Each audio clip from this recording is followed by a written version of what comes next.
Hello बच्चा party, once again welcome to knowledge world.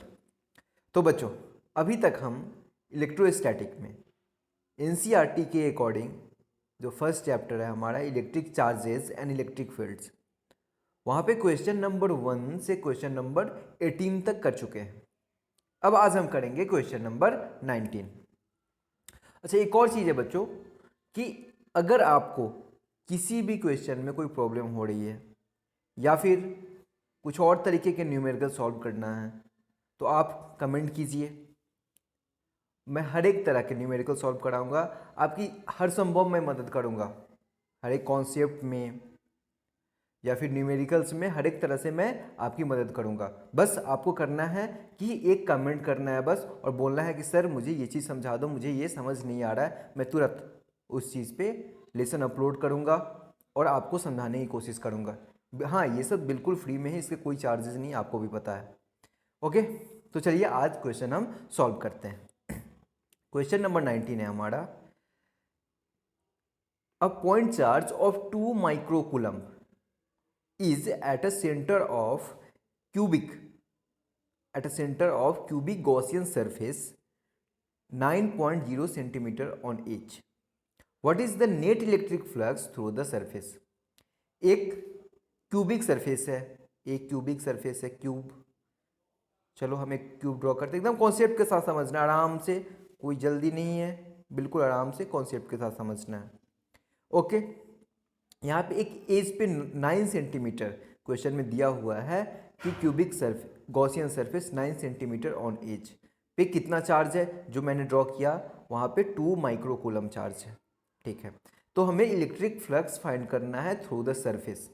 उस surface के थ्रू हमें इलेक्ट्रिक फ्लक्स फाइंड करना है। तो सबसे पहली बात यहाँ पे हमारा कॉन्सेप्ट है इलेक्ट्रिक फ्लक्स का, E इंटू ए, ये ई डॉट ए, ये एरिया, ये वेक्टर क्वांटिटी, ये भी वेक्टर क्वांटिटी, इन दोनों का डॉट प्रोडक्ट होता है हमारा electric flux phi. Electric flux phi equals to E dot ए।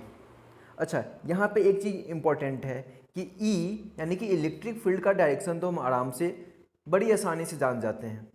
ठीक है, या फिर क्वेश्चन में आई जे के फॉर्म में दिया भी रहता है।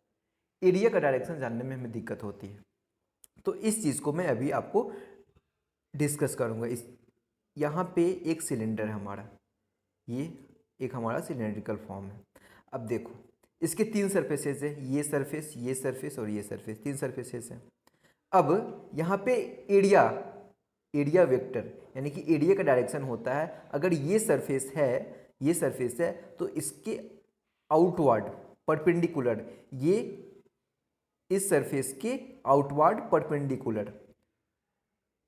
वैसे ही अगर ये सरफेस है, ये सर्कुलर है, ये हॉरिजेंटल सरफेस है यानी कि सिलिंड्रिकल सरफेस है ये, तो इसके आउटवर्ड परपेंडिकुलर, इससे परपेंडिकुलर आउटवर्ड, फिर ये भी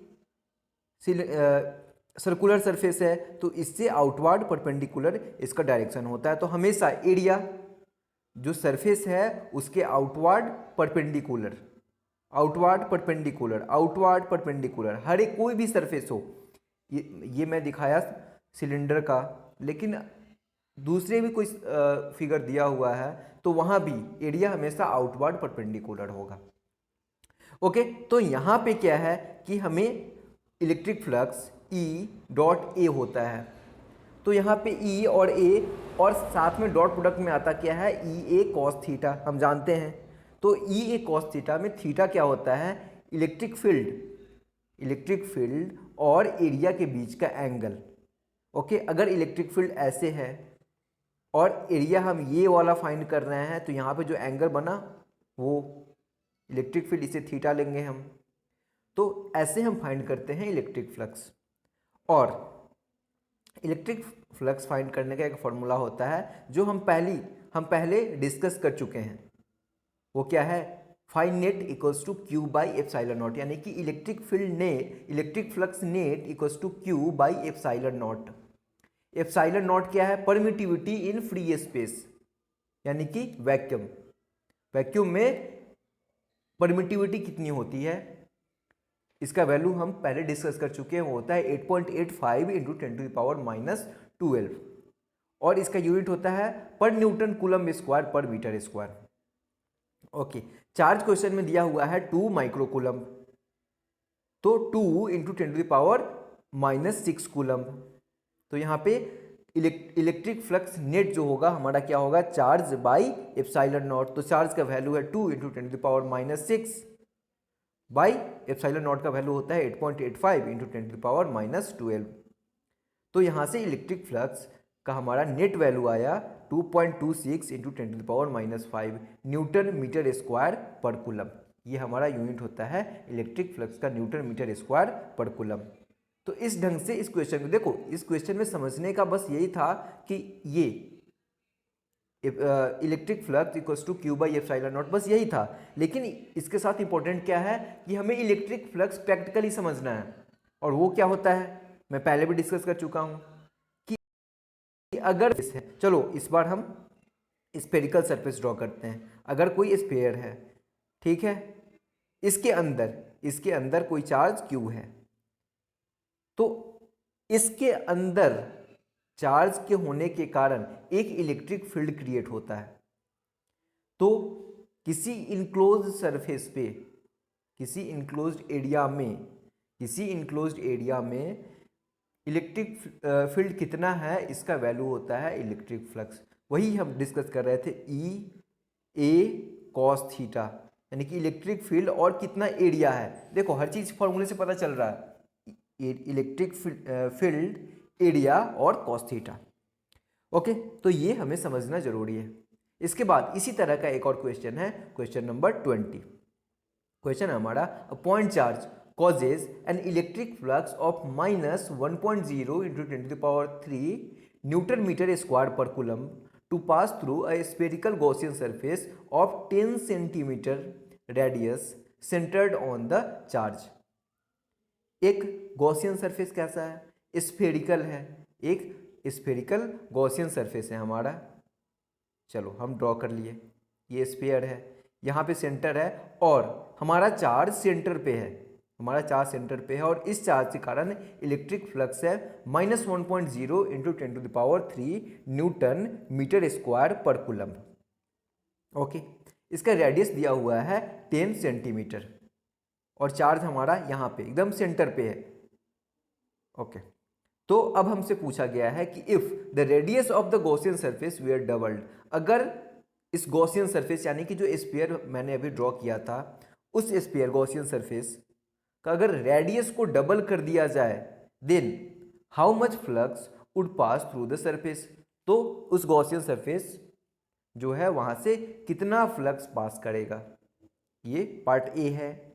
और बी में क्या है, what is the value of the point charge, और पॉइंट चार्ज जो है क्वेश्चन में दिया हुआ उसका वैल्यू क्या है।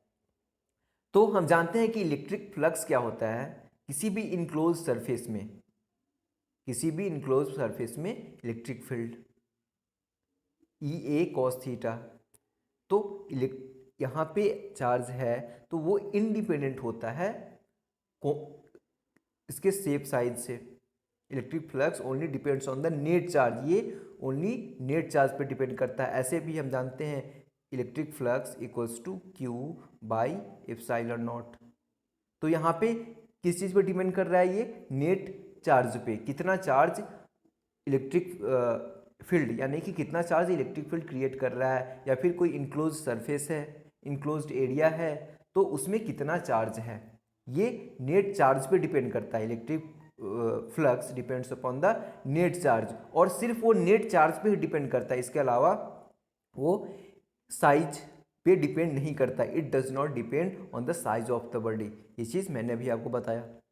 तो ये जो फॉर्मूला है हमारा electric flux equals to Q by epsilon naught, बस इसी चीज़ को ध्यान रखना है। और किस पे डिपेंड कर रहा है, बोलो बोलो, ये डिपेंड कर रहा है Q यानी कि इलेक्ट्रिक चार्ज पे। ओके, तो यहाँ से Q equals to electric flux into epsilon naught, तो ये हमारा कैलकुलेशन हुआ। इलेक्ट्रिक फ्लक्स का वैल्यू है -1.0 इंटू 10⁻³ न्यूटन मीटर स्क्वायर पर कूलम, और एप्सिलॉन नॉट का वैल्यू है 8.85 इंटू 10⁻⁻12। ये परमिटिविटी इन फ्री स्पेस है, per Newton coulomb square per metre square. तो यहाँ से जब इसे हम कैलकुलेट करेंगे तब हमारा आएगा 8.85 × 10⁻⁹। अच्छा, एक चीज़ है कि मैंने यहाँ पे ये यूनिट लिखा है इलेक्ट्रिक फ्लक्स का न्यूटन मीटर स्क्वायर पर कूलम्ब, और एप्सिलॉन नॉट का 8.85 × 10⁻12, ये तो वैल्यू हो गया, और यूनिट क्या है per Newton coulomb square per metre square. तो आपको लगता हो कि ये क्यों मैंने लिखा है, कहीं मैं तो टाइम पास नहीं कर रहा हूँ? तो ऐसी बात नहीं है, मैंने आपको समझाने के लिए। देखो, अगर किसी भी फिजिकल क्वांटिटी का हमें यूनिट पता नहीं है, तो हम जो फिजिकल क्वांटिटी हमें पता है, देखो ज़्यादातर फिजिकल क्वांटिटी जो हम देख रहे हैं बेसिकली तो 7 ही फंडामेंटल क्वांटिटीज़ है फिजिकल क्वांटिटीज़, बाकी तो डिराइव्ड ही होती हैं। तो जो डिराइव्ड फिजिकल क्वांटिटी जिससे वो अननोन फिजिकल क्वांटिटी हमें अननोन जिसका यूनिट पता नहीं है, अननोन इट मीन्स कि जिसका यूनिट पता नहीं है हमारे लिए जो है, वो जिससे बना हुआ है उस पर ध्यान दो आप। तो ये इलेक्ट्रिक फ्लक्स से बना है, तो 1 - 1.0 × 10⁻³ इसका तो वैल्यू हो गया, मैग्नीट्यूड हो गया, और न्यूटन मीटर स्क्वायर पर कूलम इसका मैंने यूनिट बताया आपको, ये इसका यूनिट होता है। और ये एप्सिलॉन नॉट का यूनिट यहाँ पे पर newton coulomb square per metre square. तो अब देखो ये मल्टीप्लिकेशन में है, तो अब दोनों यूनिट को आप मल्टीप्लाई करो, तो यहाँ पे न्यूटन है, यहाँ पर न्यूटन, एक दूसरे को कैंसिल आउट कर दिया। यहाँ मीटर स्क्वायर है, यहाँ पर मीटर स्क्वायर है, एक दूसरे को कैंसिल आउट कर दिया, और बचा यहाँ पे कूलम। तो ये होता है जो क्यू होता है, वो अगर हमें यहाँ से समझ नहीं आ रहा तो क्यू का यूनिट होता है कूलम। तो यहाँ पे हमारा यूनिट आ गया कूलम। यहाँ पे पर कूलम है, यानी कि कूलम यहाँ पे डिवीजन में है और यहाँ पे मल्टीप्लिकेशन में, तो एक बचा बस, coulomb square by coulomb, coulomb बचा। तो यहाँ से हम यूनिट भी फाइंड कर सकते हैं। ये तो खैर आप सबको पता होता है कूलम का, लेकिन इस ढंग से हम यूनिट फाइंड कर सकते हैं। तो बाकी न्यूमेरिकल्स भी हम ऐसे ही बिल्कुल कॉन्सेप्ट के साथ सॉल्व करेंगे। और ये चीज़ मैं फिर आपको बोल रहा हूँ कि अगर आपको किसी भी क्वेश्चन में डाउट है तो आप कमेंट करें, मैं डिस्कस करूँगा आपके लिए। ओके, इसी तरह पढ़ते रहें और आगे बढ़ते रहें। Thank you.